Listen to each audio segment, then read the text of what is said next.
Iran ও যুক্তরাষ্ট্রের যে একটা যুদ্ধ খেলা এটা কিন্তু অলরেডি প্রাথমিক পর্যায়ে শুরু করে দিয়েছে যুক্তরাষ্ট্র।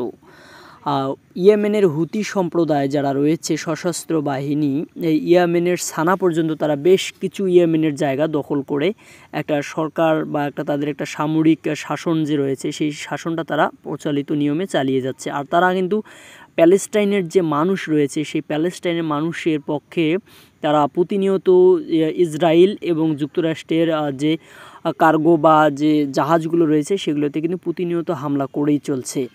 আর এই হামলার পরিপ্রেক্ষিতে যুক্তরাষ্ট্র কিন্তু অনেক ধরনের অভিযান চালিয়েছে এই হুতি বিদ্রোহীদের উপর, কিন্তু কোনো ধরনের সফলতা তারা তো পায়নি, বরঞ্চ তাদের 29টি MQ-9 রিপার ড্রোন ভূপাতিত করেছে এই হুতি সামরিক বাহিনী।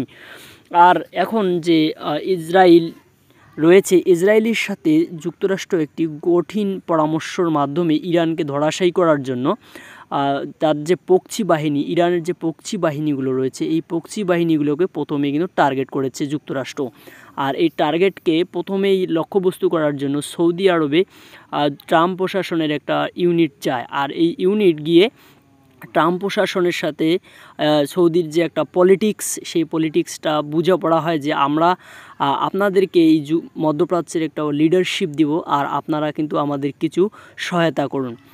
তারা যুক্তরাষ্ট্র যে ইয়েমেনের হুতি বাহিনীর সাথে পারতেছে না, এত ড্রোন পাঠাচ্ছে কিন্তু ড্রোন ভূপাতিত করতেছে, কোনো ধরনের কাজ হচ্ছে না, বোমা হামলা দিয়ে কাজ হচ্ছে না। এখন তারা ইয়েমেনের মধ্যে একটা গ্রাউন্ড স্টেক মিশন চালাতে চাচ্ছে। আর তার পরিপ্রেক্ষিতে ইয়েমেনের যে সৌদি সমর্থিত একটা সরকার রয়েছে সেই সরকারের অনুকূলে 80,000 যোদ্ধা দিয়ে ইয়েমেনের যে হুতি সম্প্রদায় তাদেরকে ধরাশায়ী করার একটা চেষ্টা চালাচ্ছে।